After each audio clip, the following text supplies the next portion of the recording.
tendréis oportunidad, unos cuantos, de poder continuar durante un poquito más de tiempo.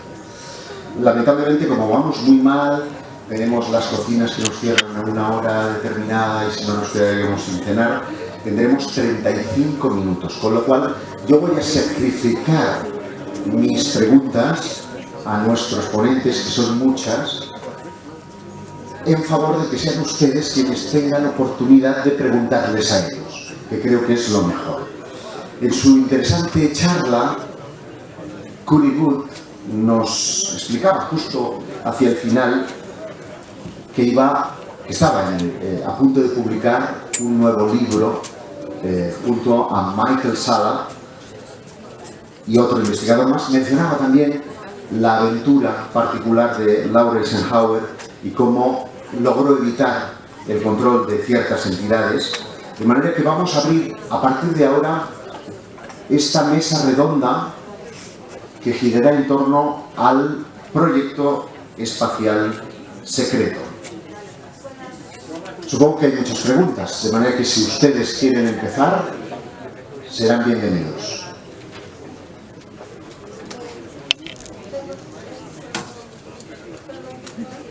¿Podemos acercar el micrófono a este señor?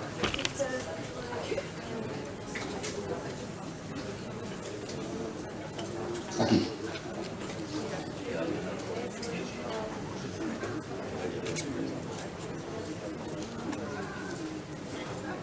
The first question for Laura. The questions that I asked, I think it's kind of important to. All right, sorry. Okay, can you hear me now? Okay. Yes. So, my first question is, what would you recommend to men? Because you are talking about feminine energies. How would you recommend them, to manifest in a healthy way their feminine energies? ¿Cómo podemos manifestar de una buena manera la energía femenina? Gosh, it's a great question. I think it's very important for men to just not belittle the emotional energies or the sensitivities that the feminine carries. That sensitivity is incredibly important because you sort of have to feel things to know how to heal things.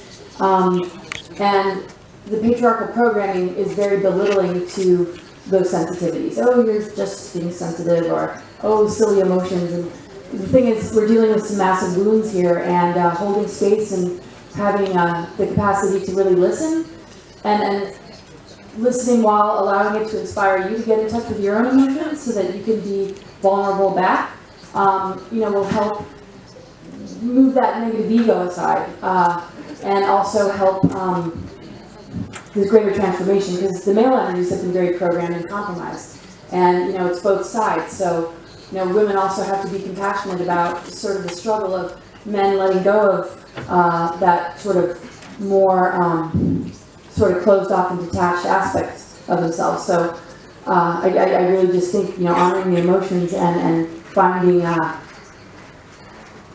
it more of a priority than a distraction. Because everything is about love. Everything is about relationship. We're in relationship with everything. And if you can give that to the feminine, you're also giving it to the earth. And you're allowing yourself to experience full Christ consciousness. Another question, as I asked already. If you could speak on behalf of women, each woman on the world, what would you send, what would be your message to men? Just like, do your homework, and what would you expect us, how to support you? You mean not you as Laura, but as women. Right. What would you send, what would be your message? Well, patience, humility, compassion. These are major wounds that are thousands of years old and in the making, and the programming that we're born into are extremely unfair. It really doesn't understand the divine essence. It's all very superficial and about appearances. And look at the struggles that teenagers have and women have, and just trying to have self-worth connected to appearances. We got to be a lot deeper. So my suggestion is that we go deep and we look at the real treasures. So, the beauty that's within, the wisdom, and really allow that to illuminate the outer form and understand what it all really means, and enough of the superficiality, because that's the program. We live on the surface and we have these facades and we do all that we can to feel accepted, but that paradigm has to end, and it is. So it's really about just deepening the soul, being connected to the soul. And the magic and the bliss and the goodness that comes out of that is so much greater than what we've been taught. And just open your mind to it. Yeah. Very much so. So, I mean, we all need to be very kind to ourselves and validate ourselves for being willing and be patient, because it's not going to happen overnight necessarily. Okay, next question. Okay. Hi, Corey. Thank you very much for the information you shared about the secret programs. But you said that they erased all the memory of everyone that was being trained by the government. So I'd like to know, how do you remember everything? The chemical slating that they used was very effective. So they found that 3 to 5% of people that they slated would begin to receive chunks of the memories coming down, and they began to make sense of it. These people were typically intuitive empaths. You have I'll use my old IT background. You have a physical hard drive, and then you have the cloud. The cloud is, let's say, the Akashic realm. Your physical hard drive is your brain. They can physically erase the ones and zeros off of your brain, but an automatic backup system occurs in some people, to where from the cloud, the Akashic realm, this information comes back down. And they've been unable to manage that to a certain degree. That's why they watch people in these programs very closely. And I had thought for a long time that I had full recall of my 20 empath, but I've been informed that it may only be 70%.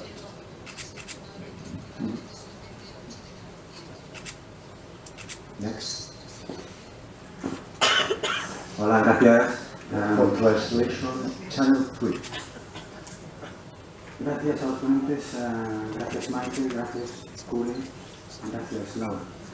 Mi pregunta es para Michael.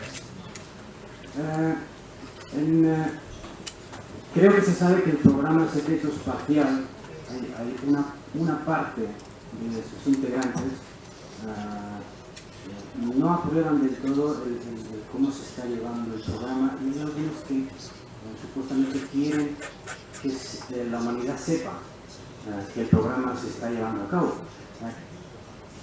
¿Crees tú que la rivalidad entre opositores y detractores del programa espacial puede hacer que se sepa más pronto que tarde realmente cómo es el programa espacial, cómo se llama? Gracias. Okay.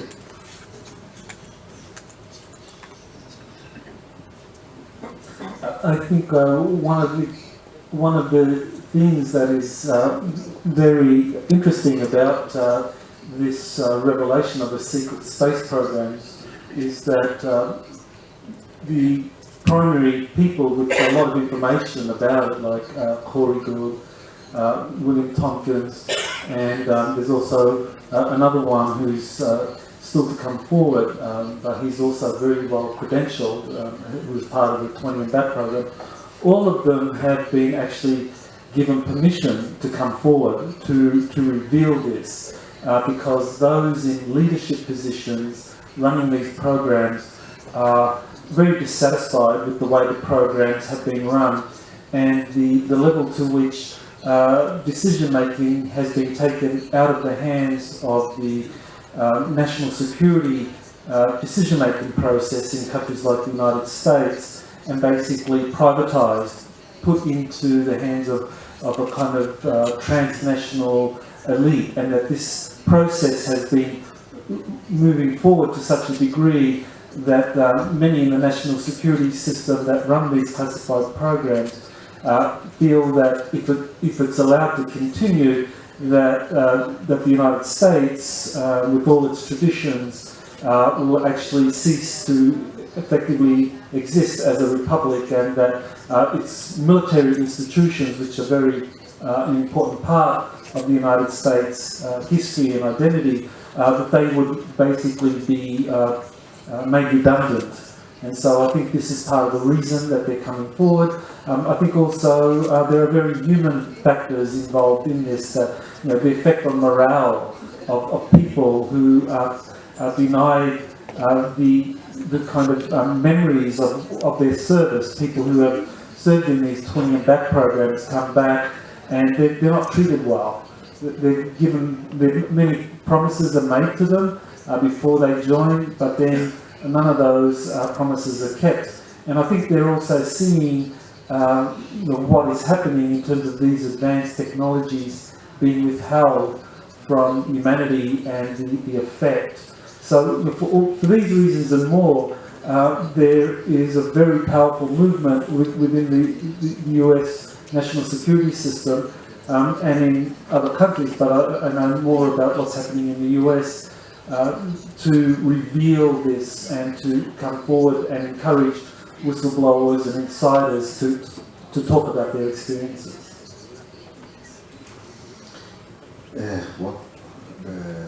Next question. ¿Tiene pregunta? ¿Allí? Ah, okay. Right. Hi. I want to ask you to Corey, because he has told before that it's important to do a general disclosure. And I want to ask you about what do you think about another people who is doing disclosure, like Benjamin Fofo or Cobra. Can you tell me something about what do you think about them, and if they have any kind of relationship with the secret exactly. Yeah. They do not have a connection to these unacknowledged programs, as far as I know, but are no more important to the cause than myself or each of you. We're all a part of this, and each of them have a part to play. Many of them do have connections to what I call the Alliance, and they're getting information from the Alliance. All of us are presented information, and all of us have preconceived belief systems, UFO revisions I call it a lot of the time, that we use to filter the information.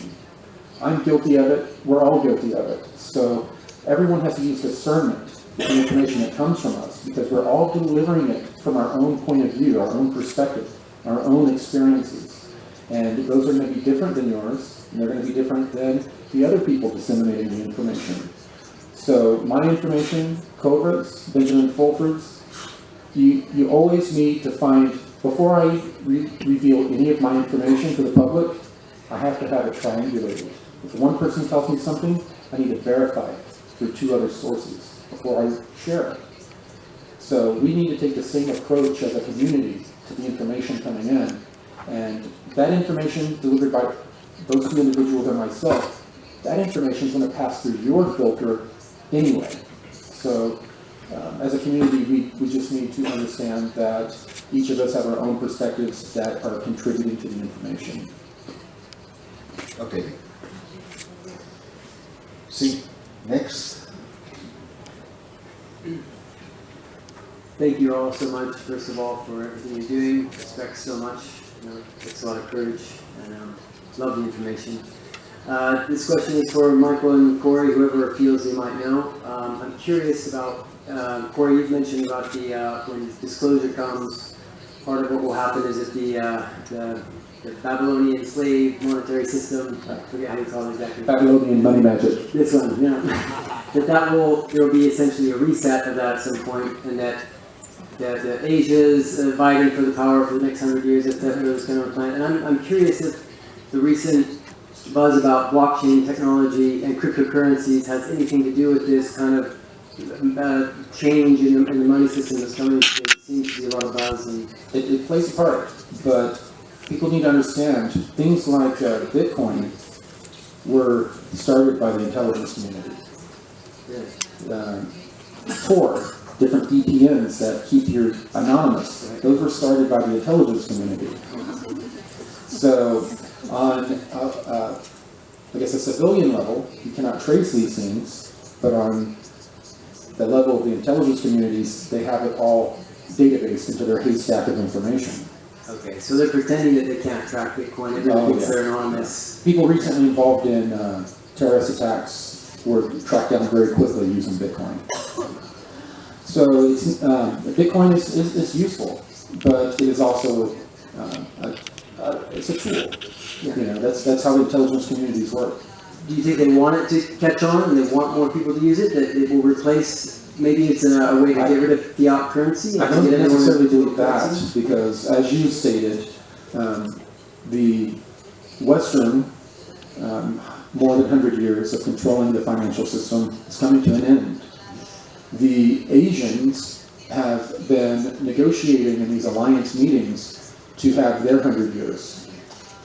Any planet that has a financial system or a Babylonian money magic system, no matter how benevolent it may seem, is a prison planet. Okay. And this is just a different type. Right. So, okay.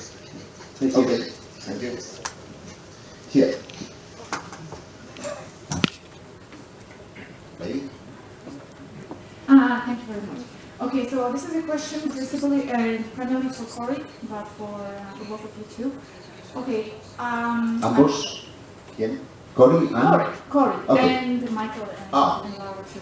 Okay, I liked your presentation very much, and I love all the information, but I do have to ask a question. Okay, so it's an honest question, and it's actually something that I'm struggling with myself. And it's the basis of many discussions with Robert, who is he's your #1 fan, Anonymous. And okay, yeah, question, because it's related. How did you struggle with the fact that your memories has been altered and implanted at some point?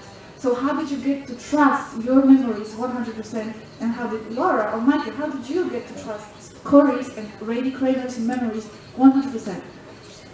It's a difficult process. I was giving, like, in the beginning, when I was taken from my 20 and back, I had screen memories implanted, even though I thought my memories had all come back. I still had screen memories of entering a portal from my bedroom to enter the 20 and back program, when in actuality, I walked out my front door, got into a van, and was driven to Carswell Air Force Base. So, even throughout the process of delivering my testimony on cosmic disclosure, it's been a process of beginning to trust my memories myself. I had to have assistance from this Mayan group to help me differentiate between what was screen memories and what were actual memories, because they are so adept at going in and tying in.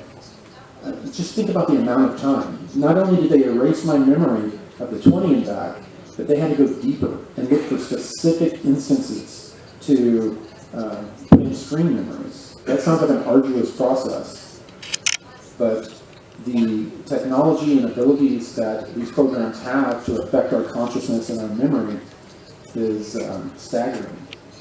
So people, a lot of people are coming to me beginning to have 20 and back memories. Going through the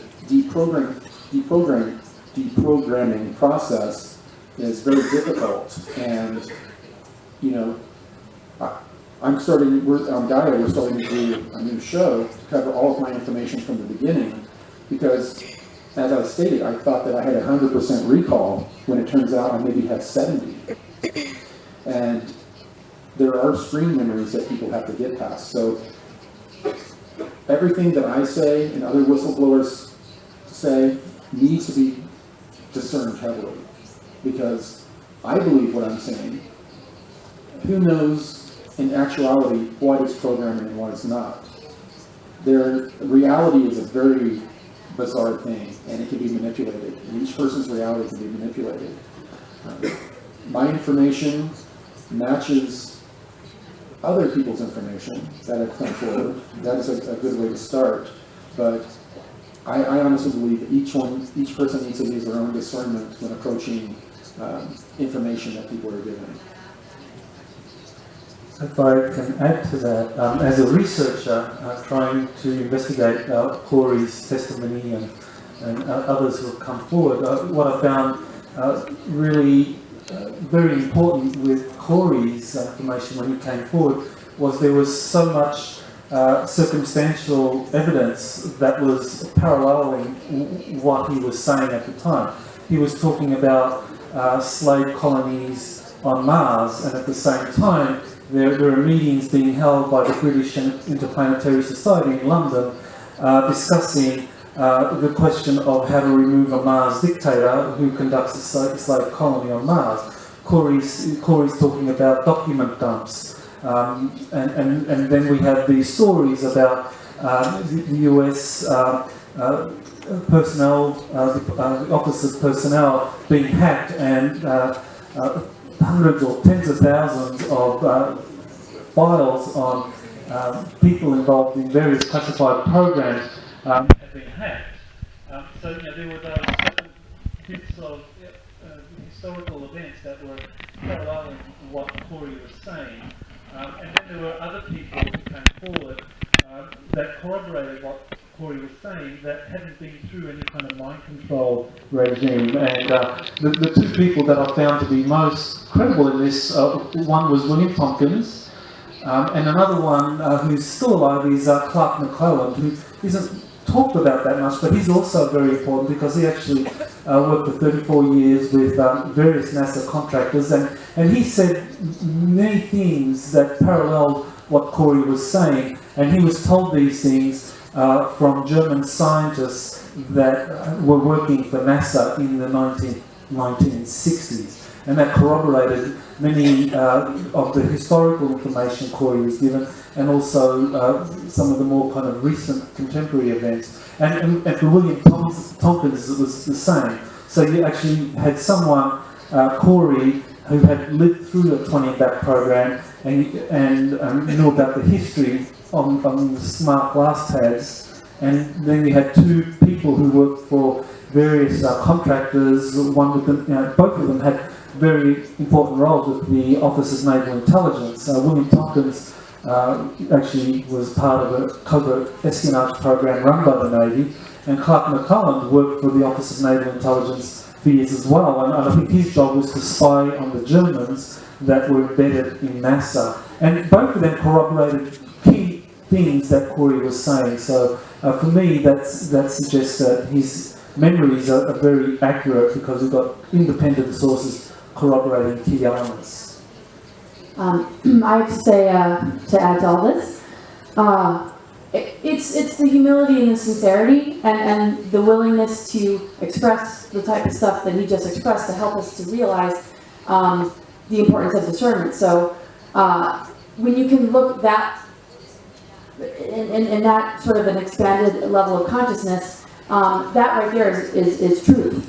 I mean, the thing is, we always seem to want to have all the answers and get the truth, but sometimes the truth involves us just having an open mind to something being maybe real and maybe not real. And to have that flexibility is really important, because once you fix your beliefs to something, it really doesn't get you anywhere. And so a big key for me has always been, the more authentic of a life you live, the more you'll be able to discern truth from false truth, because the frequency of your body is going to tell you. And that's what kinesiologists do when they do muscle testing. The intelligence of the body, when you're living your truth, will feel a grounded, peaceful, calm energy when truth comes, and it'll feel a trigger or a constriction when there's something that's false. So we have to really advance our human vessels by occupying it fully, and being true to ourselves is the key. And being true to ourselves doesn't always mean it's going to feel enlightened, but we might want to just discard that love, light, enlightenment stuff and recognize that maybe the path to getting there is being okay with our emotions, even our anger, but to learn how to healthily channel it in a healthy way so that it serves us. Because on the flip side of every dark emotion is something that's a gift. Your anger is also your passion. Your sadness is also your deepest longing, and it's asking you to. And so when you dedicate yourself to you you're going to be able to notice the difference. And I've made a point of doing that on my path. And once I got in touch with Corey, because at first I'm like, okay, there's so many rabbit holes, I'm not sure if I'm ready for this one. And then I was like, whoa! I mean, it connected all the dots of everything about some of my experiences with the Mars recruitment, and I felt the frequency from his voice, and you know, researchers like Michael and the way he puts together information, and Captain K, I'm still on the fence a little bit here and there, but I feel the sincerity. But you know, it's a frequency thing, so allow your physical body and your soul to work for you on that behalf, and stay flexible. 2 questions more. 2. Una y dos. Una. Hola. Hola, buenas gracias a todos y a todas por hacer esto posible. Y mi pregunta era para Cory. Y sabiendo que el programa MK Ultra y otros programas ultras ya están muy desarrollados, ¿tiene usted dudas a veces de seguir y de estar ahora mismo en un programa ultra o MK Ultra, que su trabajo ahora mismo sea de alguna otra forma un programa de estos y un propósito desconocido? Y ¿cómo se convence a usted a sí mismo de que no está siendo víctima de un MK Ultra? ¿Y cómo convencería a una persona de que no es usted víctima, ¿no?, de un programa de Ultra o MK Ultra? I think Dr. Salla put it best. Those of us giving our testimony fully believe what we're saying. Those of us in the programs know that there are many ultra programs. MK, this is German for mind control. Now, the programs for mind control that were developed, of course, they use those protocols in other programs. So, if you're wondering if I'm mind controlled, well, the fact is we're all mind controlled to some degree. What Dr. Salla was saying is that you need to find corroborating testimony and evidence before you can fully begin to invest yourself in the testimony. It resonating with what you already believe, that's a good thing, but all of us have our own belief systems, and it'll resonate with some people, it won't with others. We've got to have the academic research to go along with our feeling. If a person, you know, a person can be completely sincere in what they're saying, and it can not be true. But you have to look for the corroborating evidence. Civilian assets are not going to have the documentation. That's the way it's compartmentalized. So you have to take the testimony of people like myself that don't have a whole lot of documentation or corroboration or physical proof, and compare it to those who do.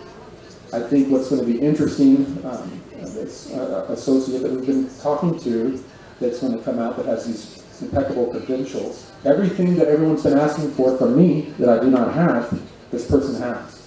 So the more people that come out, the more it's going to congeal, that it's going to match, and they're going to be able to tell who's telling the truth and who's not, in my humble opinion. The last question. El micro. Ah. Okay. Okay.